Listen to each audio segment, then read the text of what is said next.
Hello, Mike Arnold here. Today I want to talk about Hillary Clinton for president and why that might not be a good idea. Okay, let me start off with some questions. Why would anyone in government set up a private email server in their basement if it were not with the intent to deceive? It was set up by a guy who had no security clearance whatsoever. And could it have been for pay to play for the Clinton Foundation? Okay. Why would the FBI or the Department of Justice give immunity to Hillary's aides without getting testimony from them? You don't get to take the fifth if you get immunity, do you? I believe if you get immunity and you tell one lie, then the immunity deal is broken. But I'm not a lawyer, so I don't know. Am I wrong on that? I mean, do people get immunity and then get to take the fifth? That doesn't make any sense. Okay. 33,000 emails were bleached. What was in those emails? And who was in those emails?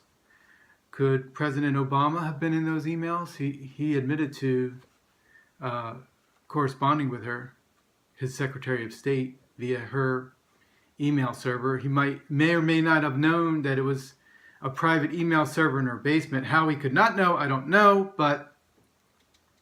And could some of those emails have been about regime change? This is my teleprompter right here. Okay. Under Hillary Clinton, we had regime change in Libya, regime change in Ukraine, and attempted regime change in Syria. Previously, under George W. Bush, we had regime change in Iraq. Now we're giving financial aid and military support to the terrorists of Al-Qaeda because they agree to fight against Assad in Syria. So we're funding terrorists. You know, whatever the name is, they're fighting Assad, and they were the people that we were trying to kill in the very recent past in Iraq. So it doesn't make any sense. Putin wants to protect Assad and destroy ISIS, but Hillary and her group seem to be chomping at the bit for war with Russia. Do you want war? A vote for Hillary is a vote for World War III, which would very likely be nuclear. So what would the others be like, you say? Would they be any better? Okay, there's Trump, Johnson, and Stein. Let's take Johnson first, Gary Johnson of the Libertarian Party.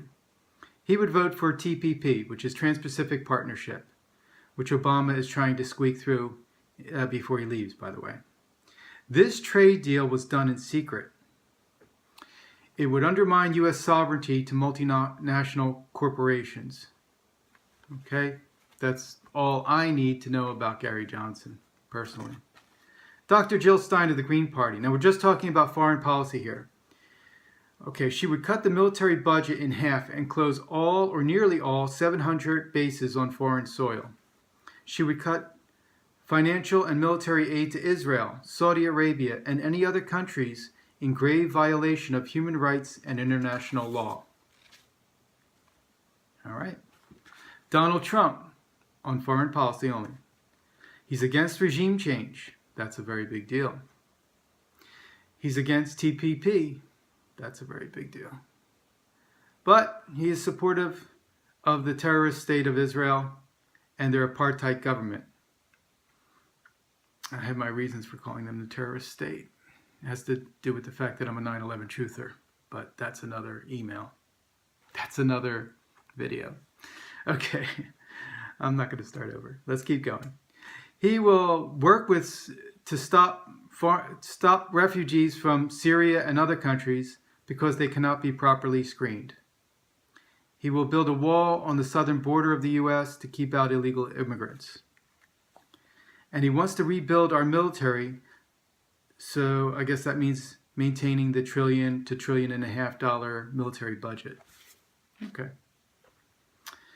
In closing, if you are voting for Hillary because she is a woman, you are voting for a warmonger who has killed more than 1 million men, women, and children with her policies. She laughed about the brutal death of Libya's leader Muammar Gaddafi. She laughed about possible war with Iran. She's saber-rattling at Russia, which could lead to World War III. And she's given access to leaders of misogynistic countries, such as Saudi Arabia, after they've given big money to her Clinton Foundation. This was done on her private email server. No security at all, no encryption or anything. Then she bleached away the emails as well as thousands more. As for the burners, i.e. the supporters of Bernie Sanders, as you probably know, Hillary and the DNC colluded against Bernie. Bernie filled stadiums with enthusiastic fans. Hillary couldn't fill a town hall with 100 people without paying them to be there. They cheated him and laughed at him, calling him a doofus. Then he became a cheerleader for Hillary, inexplicably. Imagine if Hillary had gone with Jill Stein, or imagine if Elizabeth Warren had endorsed Bernie. But that didn't happen, and now we have this warmonger, regime change advocate, pay to play, secret server, bleached emails, criminal. Thank you for listening.